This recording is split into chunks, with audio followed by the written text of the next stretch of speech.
Jangan lupa subscribe YouTube channel Metro TV News dan jangan lupa nyalakan notifikasinya. Kabar maskapai Garuda terjerat berbagai masalah sejatinya bukan hal baru. Sudah berkali-kali informasi seperti itu didengar oleh khalayak. Tapi fakta yang mengungkap bahwa Garuda terlilit utang hingga 140 triliun rupiah jelas membuat banyak pihak geleng kepala. Kok bisa Garuda punya utang sebesar itu?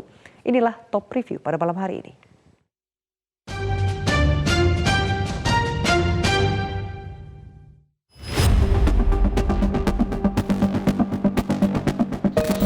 Naik pesawat Garuda untuk penerbangan domestik bagi sebagian masyarakat mungkin sebuah prestis tersendiri. Sebab kelasnya di atas penerbangan lain, khususnya pesawat-pesawat kelas budget atau low cost carrier. Namun, siapa sangka kalau maskapai Garuda sendiri sedang mengalami masalah pelik. Hari-hari ini publik diperdengarkan tentang informasi bahwa maskapai Garuda sedang di ujung tanduk. Ini terungkap dalam rapat kerja Menteri BUMN dengan Komisi 6 DPR dengan Kementerian BUMN Selasa lalu. Di sini, Wakil Menteri BUMN Kartiko Wirjoatmojo menjabarkan kondisi keuangan maskapai penerbangan PT Garuda Indonesia. Neraca ekuitas Garuda saat ini negatif hingga 2,8 miliar dolar atau setara dengan 40 triliun rupiah dalam kurs 14.200 per dolar Amerika. Aset Garuda Indonesia saat ini mencapai 6,9 miliar dolar atau sekitar 99 triliun rupiah. Sementara liabilitas atau kewajiban termasuk utang mencapai 9,8 miliar dolar atau setara 140 triliun. Dengan demikian, ekuitas negatif 2,8 miliar dolar. Dalam paparannya, Wakil Menteri BUMN Kartika Wirjoatmojo bahkan menyebut kondisi Garuda secara teknikal bangkrut. Nah sebenarnya kalau dalam kondisi seperti ini, kalau istilah perbankan sebenarnya sudah technically bankrupt Pak, sebenarnya technically, tapi legally belum. Nah ini yang sekarang kita sedang berusaha bagaimana kita bisa keluar dari situasi yang sebenarnya secara technically bankrupt karena practically semua kewajiban Garuda sekarang sudah tidak dibayar. Bahkan gaji pun juga mungkin sudah sebagian ditahan. Jadi ini kita harus pahami bersama situasi Garuda sebenarnya secara technical sebenarnya sudah mengalami bankrupt karena practically semua kewajiban jangka panjangnya sudah tidak ada yang dibayarkan termasuk global sukuk, termasuk kehimbara dan sebagainya. Wakil Menteri BUMN juga mengungkapkan bahwa tata kelola di masa lalu memang buruk, salah satunya karena ada korupsi. Bapak Ibu sekalian, kami ingin mengingatkan di awal mengenai latar belakang kondisi Garuda saat ini, di mana memang ada gabungan dari dua aspek. Yang pertama memang di masa lalu kita ketahui ada tata kelola perusahaan yang buruk, di mana memang sangat besar banyak hal-hal yang terjadi dari cost structure Garuda ini yang membuat mereka tidak kompetitif. Pertama tentunya kita mengetahui bahwa sudah ada kasus korupsi yang juga sudah diputuskan oleh KPK, di mana memang itu nilai markup pesawat dan sebagainya itu memang menjadi isu utama di masa lalu. Dan ini juga menyebabkan kontrak-kontrak dengan lessor Garuda ini cukup tinggi dibandingkan dengan airline lain. Bahkan ada data dari Bloomberg menyampaikan bahwa kalau kita bandingkan antara aircraft rental cost-nya Garuda dibandingkan dengan revenue-nya, Garuda termasuk yang terbesar. Jadi aircraft rental cost dibagi revenue Garuda itu mencapai 24,7%, 4 kali lipat dari global average. Ini kondisi SS Garuda. Namun kami sampaikan juga bahwa di tahun 2019 sebenarnya Garuda waktu itu domestiknya sudah mencapai keuntungan cukup besar, Bapak Ibu sekalian, namun memang internasionalnya merugi. Sehingga di 2019 itu kemarin masih ada keuntungan sedikit karena domestiknya sebenarnya sudah untung di atas 240 juta dolar.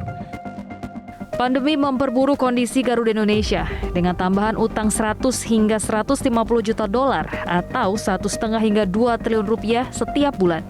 Saat ini, Garuda hanya memiliki 125 pesawat dengan pendapatan Garuda mencapai 20 juta US dollar per bulan.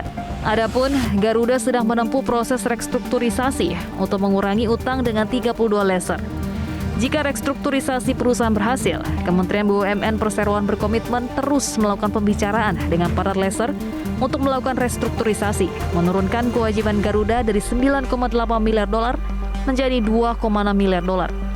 Pembicaraan itu dilakukan dengan lessor dan juga bank-bank termasuk Bank Himbara dan juga BUMN Pertamina.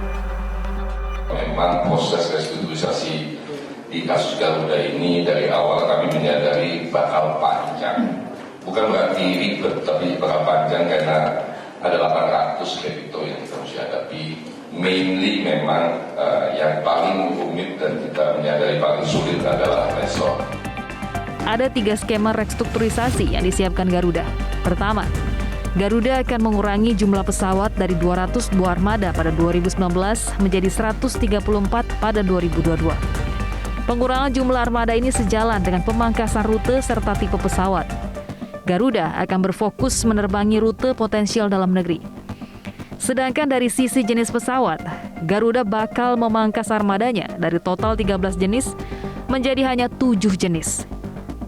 Langkah kedua, Garuda akan melakukan negosiasi utang atas kontrak sewa pesawat yang masih akan dipakai perseroan pada masa mendatang. Melalui renegosiasi, Tiko berharap biaya sewa pesawat Garuda dan anak usahanya, Citylink, turun 40 hingga 50% dari tarif saat ini. Ketiga, Garuda akan menempuh pembatalan nilai utang dan tunggakan secara material. Pengurangan utang akan dilakukan untuk tipe-tipe kreditur tertentu.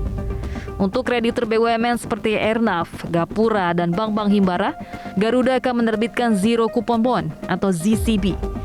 ZCB merupakan instrumen surat utang tanpa bunga hingga jatuh tempo. Selanjutnya untuk tunggakan terhadap Angkasa Pura I, Angkasa Pura II, lessor, vendor, sukuk, bank swasta hingga pembelian pesawat yang ditangguhkan, Garuda akan menerbitkan New Coupon Debt. Sementara untuk utang pajak dan karyawan hingga obligasi wajib konversi, Garuda akan tetap menghitung sebagai utang penuh. Kondisi utang maskapai Garuda saat ini tak lepas dari tata kelola yang buruk. Serikat Pekerja mendesak KPK untuk mengusut masalah ini.